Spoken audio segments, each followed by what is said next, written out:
Okay, here we are again, Shed Sessions, do pastry. So, a lot of people don't realise that I did a lot of pastry over the years, and I just had to do this dish today. It's a very spontaneous dish, and when I came to Northcote 30 years ago, I cooked spontaneous. It was very much how I felt and how the season was, and I'm sure that I drove many a chef absolutely mad. But I came across this ingredient. So we went to Flavor Fresh today and met a lovely lady called Charmaine, who's named after a Swiss ski resort. Not Austrian, you guys, Swiss. I've never been there. I've been to a lot of ski resorts in Switzerland, but Charmaine, I'm sure it's a beautiful one, like Charmaine was. But she works for Flavor Fresh, and she showed us these. Have you seen blackberries this size? Oh, but the taste of heaven. They're just so good. I could almost say that they have a bit of licorice in the back, because my favourite sweet when I was growing up was blackcurrant and licorice. So we're going to make a dish. I don't quite know how it's going to work, but we're going to make a dish. I've got rhubarb I've just picked out of the garden, so we've just edged into July today, and we've still got some absolutely stunning rhubarb. And then we're going to do a blackberry Eton mess with it. So let's have a go. Let's see how we go. So, without further ado, I need to lob the tops and bottoms off our rhubarb.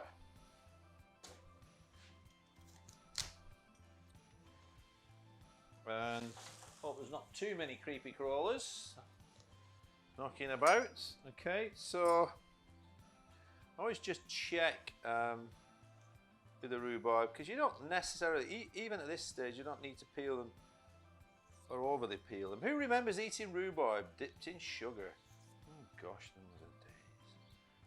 Huh? I'm back a bit there. Right, okay, I'm going to leave that on. Well, I'm going to leave all that on because I'm going to do two. I only really need one, but I need it to stay together, if you know what I mean.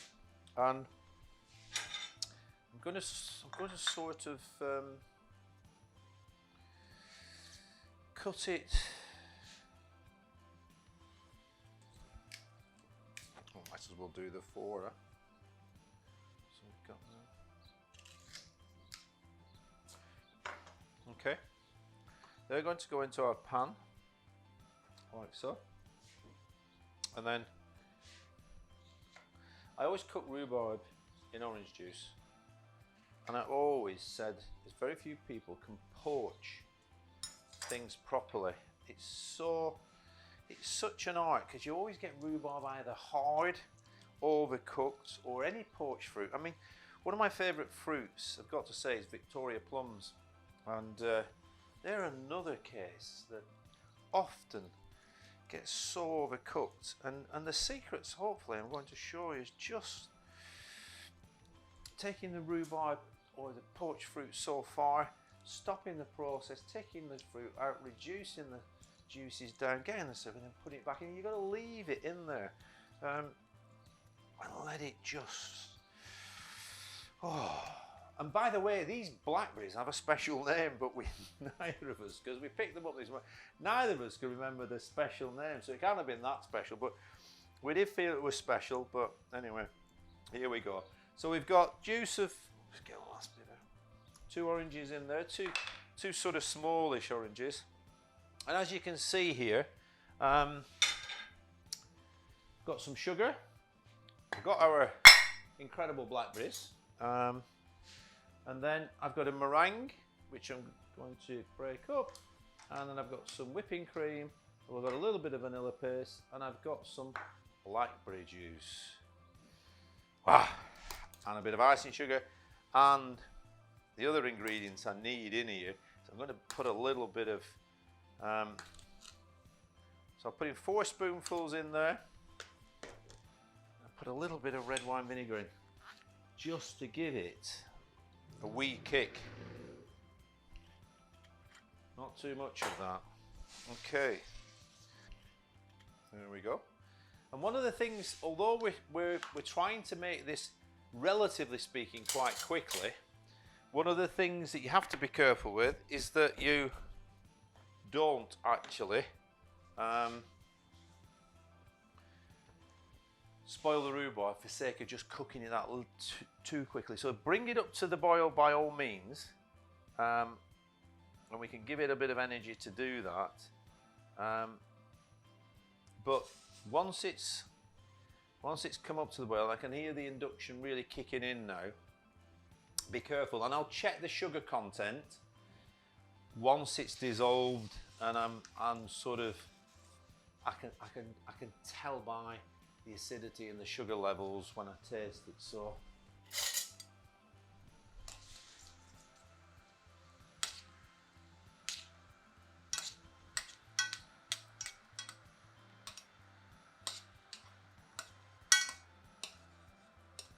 because of course that's going to get reduced back an awful lot, so we don't want it too sweet at this stage.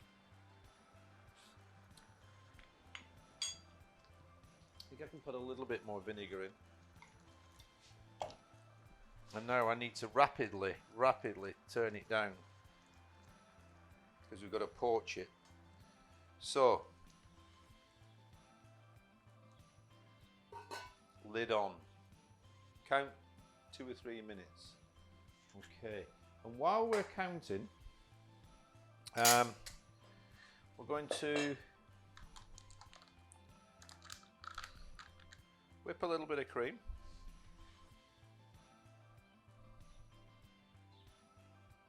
So a couple of 100 ml. So I think I'll use a more sensible one, and add a little bit of. But just add a little bit of this vanilla sugar, vanilla paste.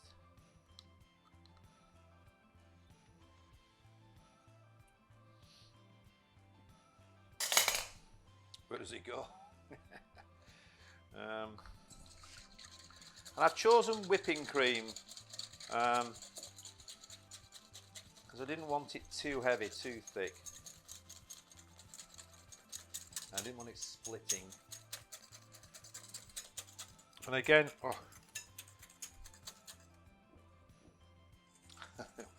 be careful. I've dirtied my apron. I've worn my apron out today.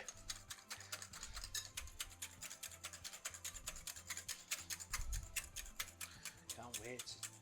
Those blackberries. And again, a thing you could do, we could macerate those blackberries with a little bit of sugar and vinegar, but for me, they are so unique in flavour, so wonderful, and I wouldn't want to spoil them any aspect of the flavour.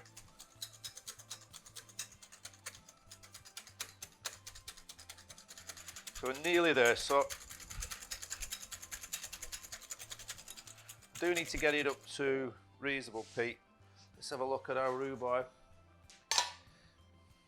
Hopefully I haven't blown it.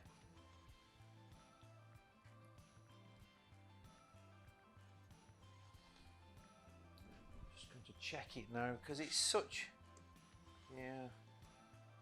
a delicate thing.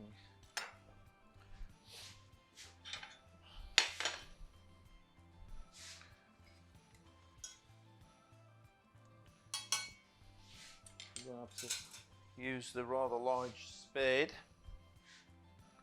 Make sure that's clean.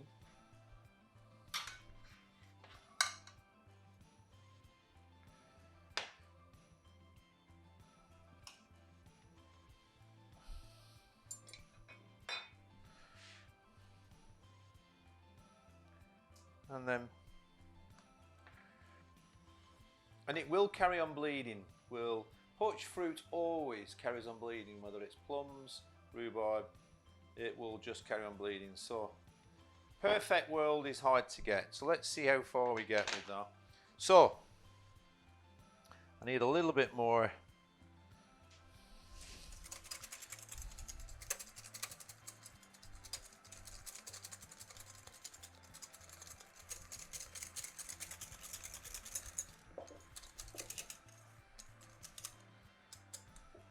So I've got my cream whipped up there.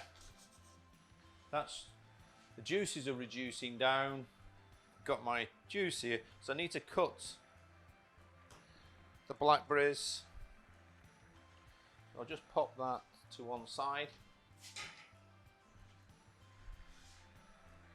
And oh, they are so lovely, those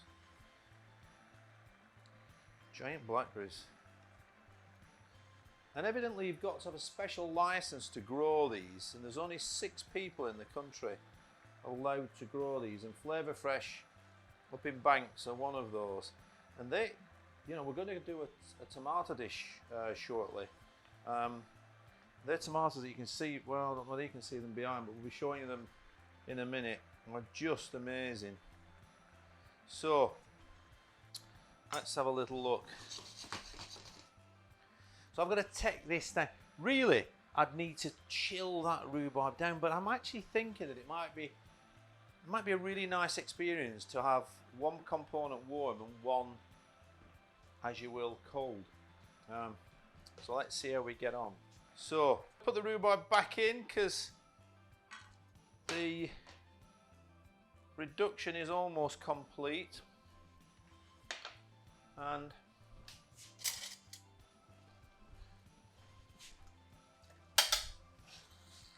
just going to now baste the rhubarb up so it gets coated in this beautiful juice that's going to make it so sweet.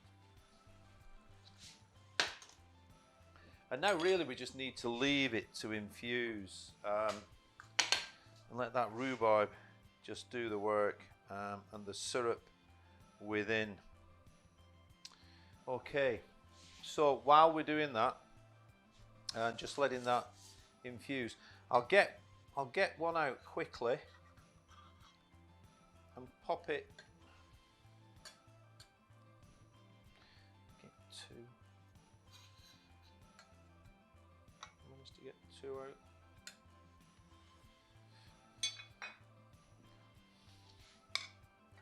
And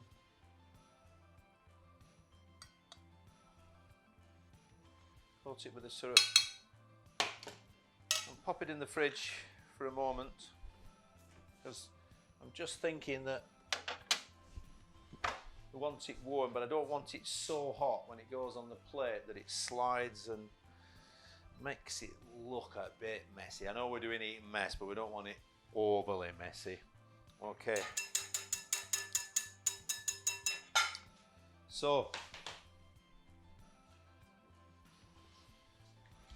let's have a look now. We need to break our meringue in there and then just fold that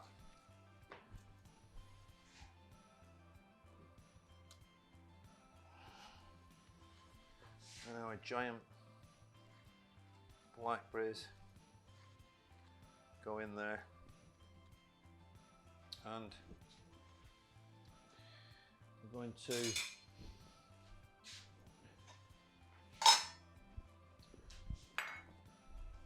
wipe that down, all that plate getting dirty.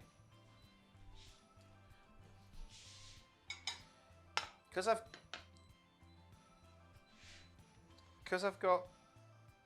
actually got that vanilla sugar in there, not putting any other sugar in at the minute, and I'm going to garnish up with blackberries. We've got our blackberry juice here, which just have to use that there. So let's see if I can get the rhubarb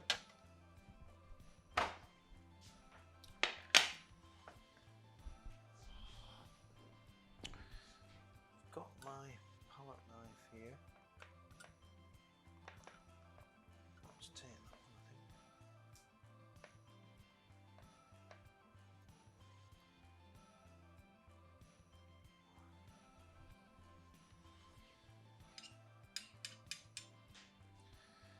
There you go, so we've got the rhubarb there. And we can put a little bit of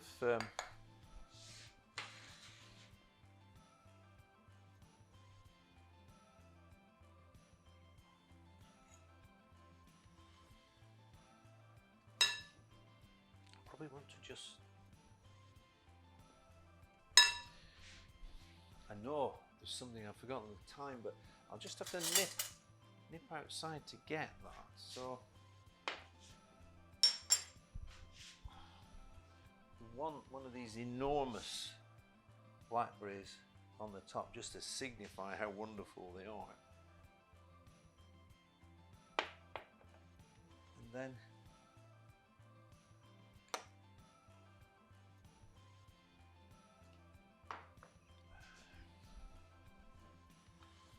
I wanted to just try a little experiment there. I just wanted to put a little bit of fresh rosemary, just a couple of segments of fresh rosemary on there. Not segments, filaments of fresh rosemary. Just that, just so few. And then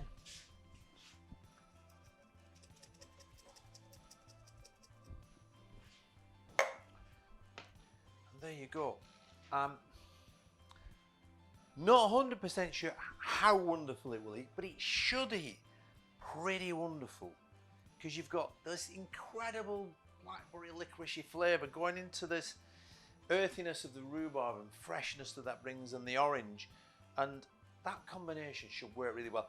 And an Eton mess or a blackberry mess always wins for me. So there you go. I'm going to get stuck in. Well, I can't do, because we've got to take a photograph yet, so I'll have to wait. So thank you for watching. Till the next shed session. See you later.